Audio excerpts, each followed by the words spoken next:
Warren Buffett is without a doubt the most well-known and highly respected investor on the planet. He bought his first stock at just 11 years old, and now at 91 years old, that means he has been investing for 80 years. During that time, Buffett has made his fair share of mistakes that he openly talks about. Even more importantly, he has learned from the foolishness of others so he doesn't repeat that behavior. In this video, we are going to go over the 9 mistakes Buffett says investors make and how to avoid them. Let's jump right in.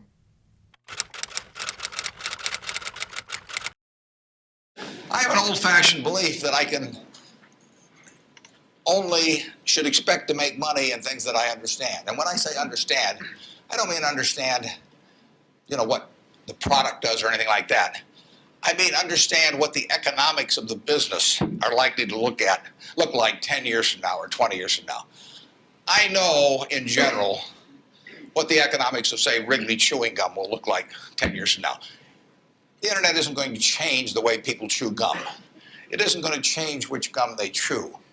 If you own the chewing gum market in a big way, and you've got Double Mint and Spearmint and Juicy Fruit, those brands will be there 10 years from now. So I can't pinpoint exactly what the numbers are going to look like on Wrigley, but I'm not going to be way off if I try to look forward on something like that. Evaluating that company is within what I call my circle of competence. I understand what they do, I understand the economics of it, I understand the competitive aspects of the business. There can be all kinds of companies that have wonderful futures, but I don't know which ones they are.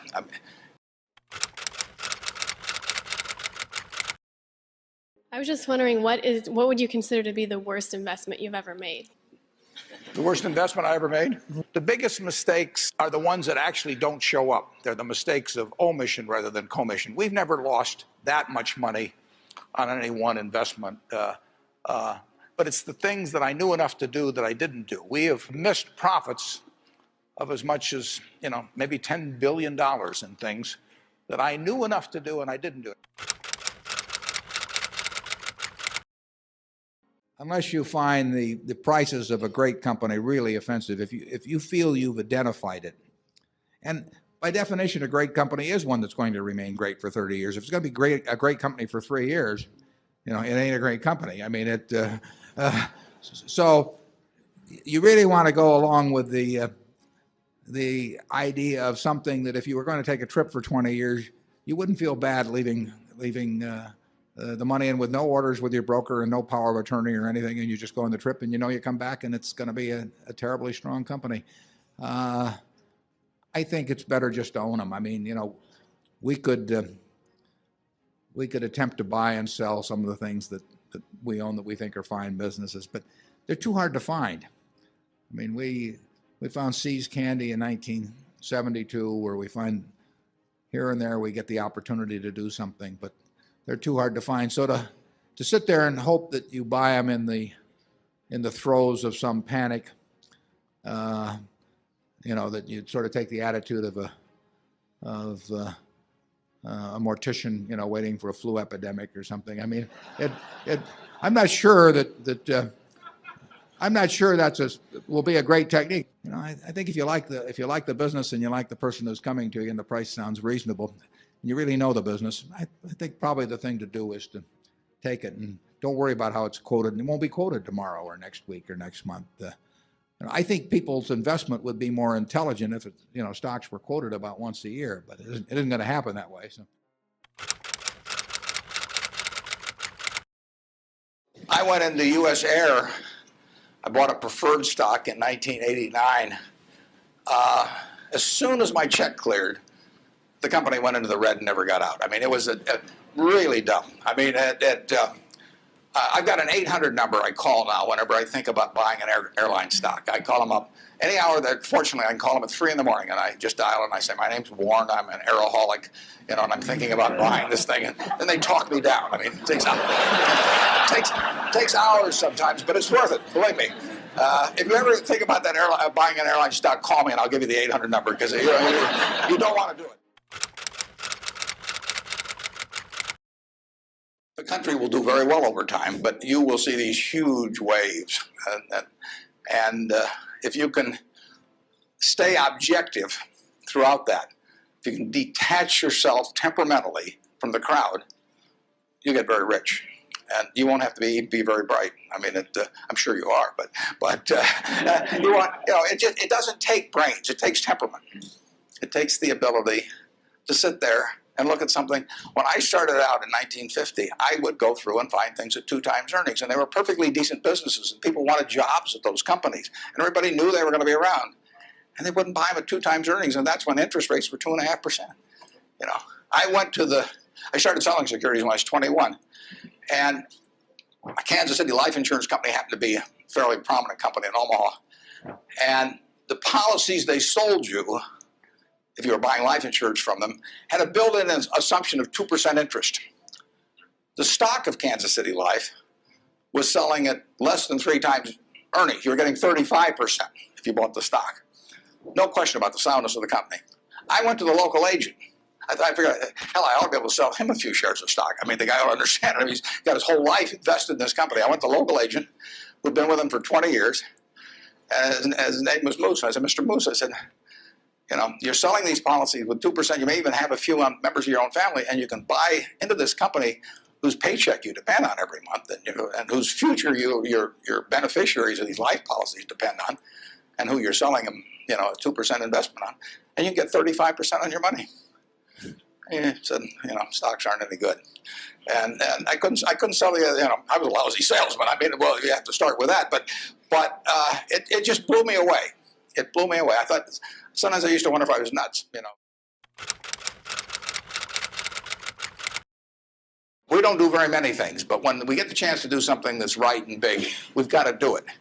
And even to do it in a small scale is just as big a mistake almost as not doing it at all. I mean, you really got to grab them when they come, because you're not going to get 500 great opportunities. You would be better off if when you got out of school here, you got a punch card with 20 punches on it, and every financial decision you made, you used up a punch. You'd get very rich because you'd think through very hard each one. I mean, you went to a cocktail party and somebody talked about a company you didn't even understand what they did or couldn't pronounce the name, but they made some money last week and another one like it. You wouldn't buy it if you only had 20 punches on that card. There's a temptation to dabble, particularly during bull markets. In stocks, it's so easy. It's easier now than ever because you can do it online. Just you click it in and maybe it goes up a point and you get excited about that and you buy another one the next day and so on.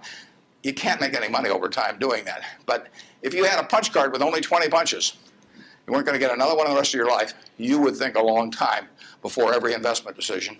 And you would make good ones and you'd make big ones. And you probably wouldn't even use all 20 punches in your lifetime, but you wouldn't need to.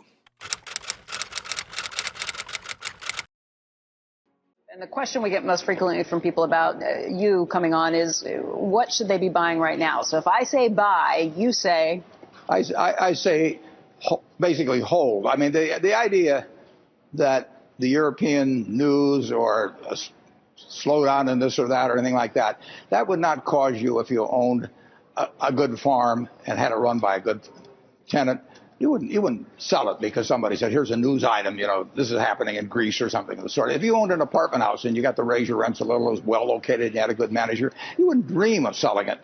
If you had a good business personally, the local McDonald's franchise, you wouldn't be thinking about buying or selling it every day. Now, when you own stocks, you own pieces of businesses, and they're wonderful businesses. You can pick the best businesses in the world. And to buy or sell on current news is just crazy. You're in a wonderful business. You got people running it for you. You know you're going to do well over 5 or 10 years. And to think news events should cause you to try and dance in and out of something that's a wonderful game is a terrible mistake. So get into a bunch of wonderful businesses and stay with them. Investors behave in very human ways, which is they get very excited during bull markets and they look in the rearview mirror and they say, I made money last year, I'm going to make more money this year, so this time I'll borrow, or the neighbor says, I wasn't in last year when that neighbor who was dumber than I made a lot of money, so I'm going to go in this year. So they're always looking in the rearview mirror. And when they look in the rearview mirror and they see a lot of money having been made in the last few years, they plow in and they just push and push and push on prices. And when they look in the rearview mirror and they see no money having been made, they just say, this is a lousy place to be. So they don't care what's going on in the underlying business, and it's astounding. But that makes for huge opportunity, just huge opportunity. I mean, I lived through roughly half, in an investing sense, about half that period, and I've had that long period of stagnation from 48. From 65 to 82, 17 years. I wrote an article for Forbes in 1979. I just said, how can this be? Pension funds in 1970 put 100 and some percent of their new money in stock because they were wild about stocks. Then they got a lot cheaper, and they put a record low in, 9% of their net new money in 1978 when stocks were way cheaper. People behave very peculiarly in terms of their reactions because they're human beings, and they get excited when others get excited. They get greedy when others get greedy. They get fearful when others get fearful, and they'll continue to do so. And you will see things you won't believe in your lifetime, and securities markets. Well, I've made a lot of mistakes. Biggest mistake, well, not the biggest, necessarily the biggest, but buying Berkshire Hathaway itself was a mistake because Berkshire was a lousy textile business. And I bought it very cheap. I'd been taught by Ben Graham to buy things on a quantitative basis. Look around for things that are cheap. And that I was taught that, say, in 1949 or 50. It made a big impression on me. So I went around looking for what I call used cigar butts of stocks. And the cigar butt approach to buying stocks is that you walk down the street and you're looking around for cigar butts, and you find this on the street, this terrible looking, soggy, ugly looking cigar, one puff left in it. But you pick it up and you get your one puff. It's disgusting, you throw it away, but it's free. I mean, it's cheap. And then you look around for another soggy, one puff cigarette. Well, that's what I did for years. It's a mistake. Although you can make money doing it, but you can't make it with big money. It's so much easier just to buy wonderful businesses. So now I would rather buy a wonderful business at a fair price